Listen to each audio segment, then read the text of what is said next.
Selamat pagi, perkenalkan nama lengkap saya Maria Nireng Hebat dengan NIM 13211211012R. Saya dari Prodi E1 Gizi dari kampus TIGES Nusantara Kupang. Untuk memenuhi nilai UAS Ilmu Sosial Budaya Dasar, saya akan menjelaskan sedikit tentang ilmu sosial budaya dasar dalam tantangan globalisasi. Yang pertama, kita akan mengetahui terlebih dahulu latar belakang dari globalisasi. Globalisasi merupakan suatu fenomena pada kehidupan manusia yang terjadi dari dulu, entah kapan globalisasi ini dimulai hingga sekarang ini. Globalisasi terus terjadi seiring derasnya arus informasi. Bukan hanya itu, teknologi yang selalu berkembang dan terus berganti mengakibatkan tumbuh pesat arus globalisasi. Globalisasi berkembang di berbagai aspek kehidupan manusia, di antaranya perdagangan, investasi, perjalanan, budaya populer, dan bentuk-bentuk interaksi yang lain. Sehingga batas-batas di berbagai kehidupan menjadi sempit. Kita masuk yang berikut, dampak serta pengaruh globalisasi di Indonesia. Yang pertama yaitu kita harus mengetahui dulu pengertian dari globalisasi itu sendiri. Untuk dapat mengerti pengaruh globalisasi bagi kehidupan, tentu terlebih dahulu kita harus mengerti tentang pengertian globalisasi agar kita dapat mengidentifikasi tentang globalisasi. Berikut ini beberapa pengertian globalisasi menurut para ahli. Menurut Thomas L. Friedman, globalisasi memiliki dimensi ideologi dan teknologi. Sedangkan dimensi teknologi yaitu kapitalisme dan pasar bebas. Sedangkan dimensi teknologi adalah teknologi informasi yang telah menyatukan dunia. Menurut Profesor Giddens, globalisasi adalah kekuatan tak terbendung mengubah segala aspek kontemporer dari masyarakat, politik, dan ekonomi. Itu adalah pengertian dari globalisasi menurut para ahli. Kita masuk yang berikut yaitu dampak globalisasi. Ada dua dampak globalisasi, yakni dampak negatif dan dampak positif. Kita akan mengetahui yang pertama, yaitu dampak positif dari globalisasi. Dampak positif yang pertama, keterbukaan informasi. Globalisasi membuat akses terhadap informasi semakin cepat. Masyarakat bisa mendapatkan berbagai informasi dari banyak media seperti televisi, internet, sosial media, dan yang lainnya. Ini merupakan salah satu dampak positif yang ditimbulkan dari globalisasi bagi masyarakat. Dampak positif yang kedua yaitu komunikasi semakin mudah dan cepat. Dulu mungkin orang membutuhkan waktu yang lama untuk berkomunikasi dengan orang lain yang berbeda di tempat lain melalui media komunikasi surat menyurat. Tetapi saat ini teknologi sudah maju, masyarakat dapat menggunakan dengan telepon, internet, sosial media, atau media komunikasi lainnya. Yang berikut dampak komunikasi yang terakhir yaitu dampak positif dalam globalisasi yang terakhir yaitu berkembangnya ilmu pengetahuan dan teknologi. Semakin berkembangnya ilmu pengetahuan dan teknologi di Indonesia. Globalisasi memungkinkan orang-orang Indonesia menuntut ilmu di luar negeri seperti di Amerika Serikat dan di Eropa. Dan jika sudah selesai, diharapkan mereka itu bisa menerapkan dan mengaplikasikan ilmunya di Indonesia. Sekian penjelasan dari dampak positif globalisasi. Kita masuk yang berikut, yaitu dampak negatif globalisasi.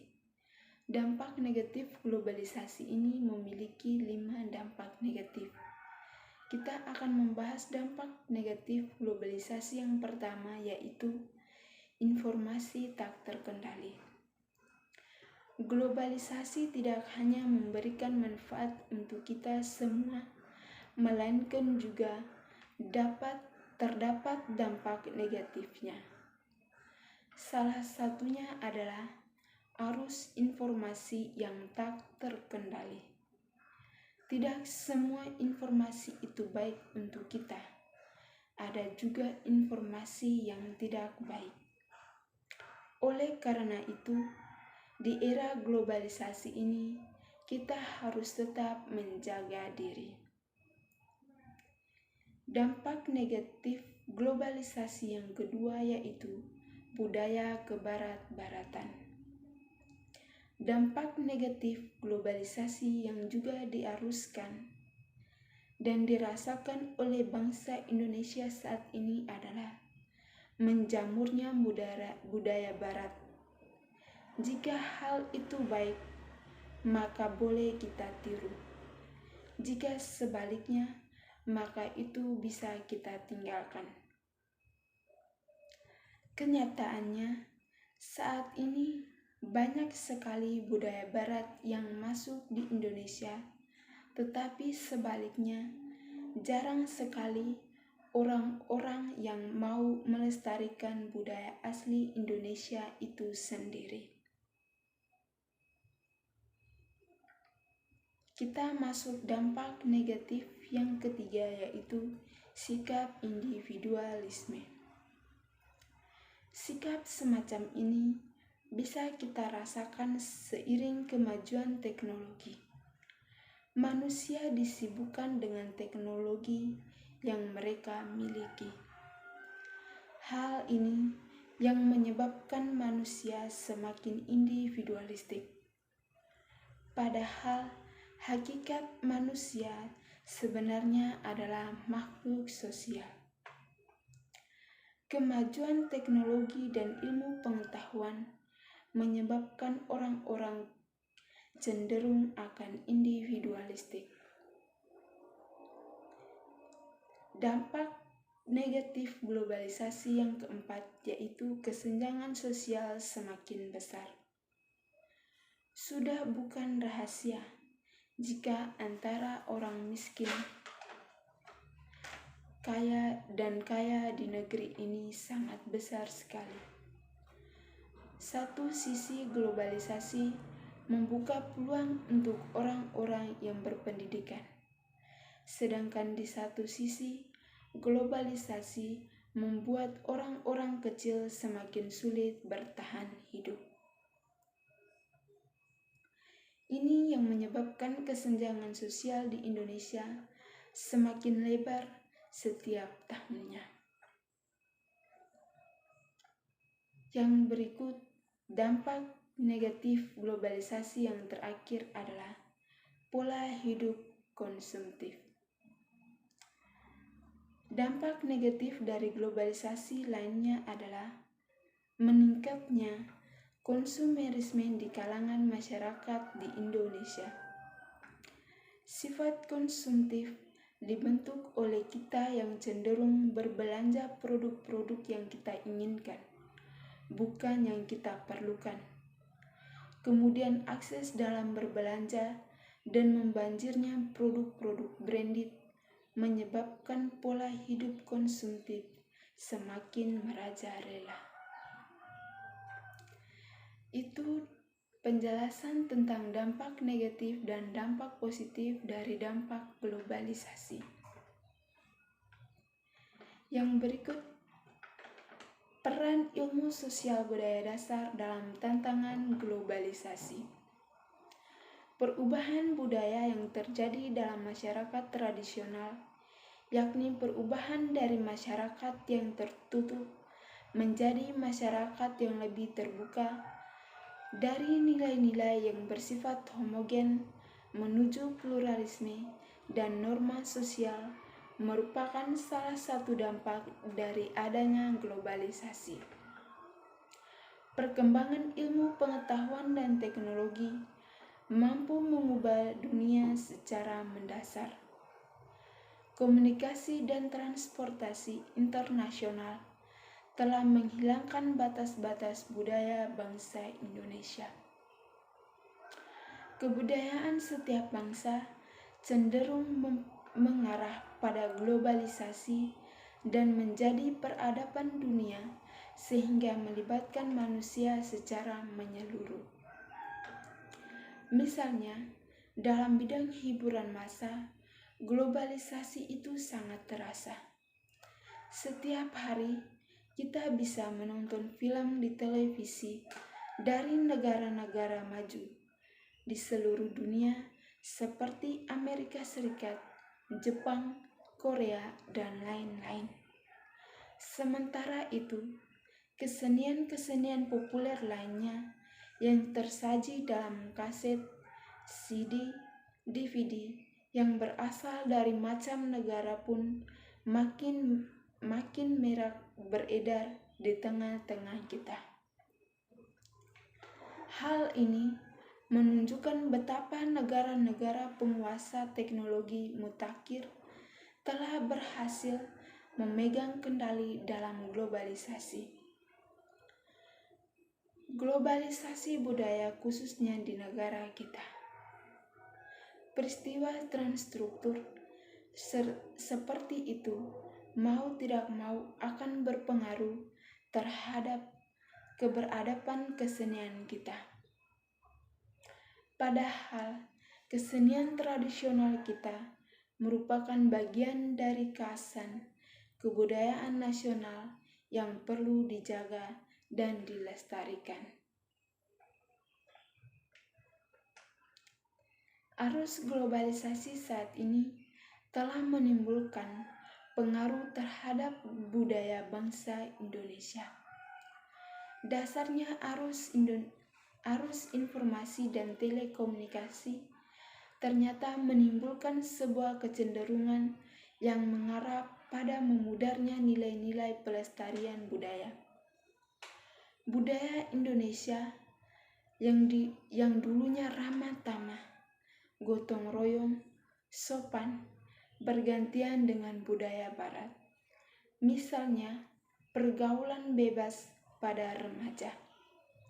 Dengan meniru budaya barat yang mengenakan pakaian mini dan ketat dengan memamerkan bagian tubuh tertentu, seks bebas, dan penggunaan narkoba. Selain itu, dulu anak-anak remaja masih banyak yang berminat belajar kesenian-kesenian daerah setiap harinya. Itu adalah peran dalam tantangan globalisasi. Yang berikut, cara mengantisipasi adanya globalisasi kebudayaan. Globalisasi budaya yang begitu pesat harus diantisipasi dengan memperkuat identitas kebudayaan nasional. Berbagai kesenian tradisional yang sesungguhnya menjadi aset kekayaan kebudayaan nasional jangan sampai hanya menjadi alat atau slogan para pemegang kebijaksanaan, khususnya pemerintah dalam rangka keperluan turisme, politik, dan sebagainya. Selama ini, pembinaan dan perkembangan kesenian tradisional yang dilakukan lembaga pemerintah sebatas unsur formalitas belaka tanpa mengetahui esensi kehidupan kesenian yang bersangkutan. Akibatnya, kesenian tradisional tersebut bukannya berkembang dan lestari, namun justru semakin dijauhi masyarakat. Itu penjelasan tentang cara mengantisipasi adanya globalisasi budaya. Yang terakhir, kesimpulan. Kesimpulan ini, globalisasi adalah sebuah istilah yang memiliki hubungan dengan peningkatan keterkaitan dan ketergantungan antara bangsa di antara manusia di seluruh dunia melalui perdagangan, investasi, perjalanan, budaya populer, dan bentuk-bentuk interaksi lain, sehingga batas-batas suatu negara semakin sempit. Dampak globalisasi dapat kita rasakan dari yang positif sampai yang negatif. Untuk itu, kita harus pandai-pandai memanfaatkan dampak globalisasi yang ada tadi. Khususnya Indonesia, begitu banyak budaya yang masuk dapat mempengaruhi pola pikir kita. Untuk dapat menghindari itu, yang perlu kita lakukan adalah terus meningkatkan rasa nasionalisme kita terhadap bangsa Indonesia agar kita tidak mudah terseret arus globalisasi yang sedang berlangsung ini. Sekian penjelasan dari saya tentang ilmu sosial budaya dasar dalam tantangan globalisasi. Jika ada kesalahan dalam pengucapan kata, saya mohon maaf. Sekian dan terima kasih.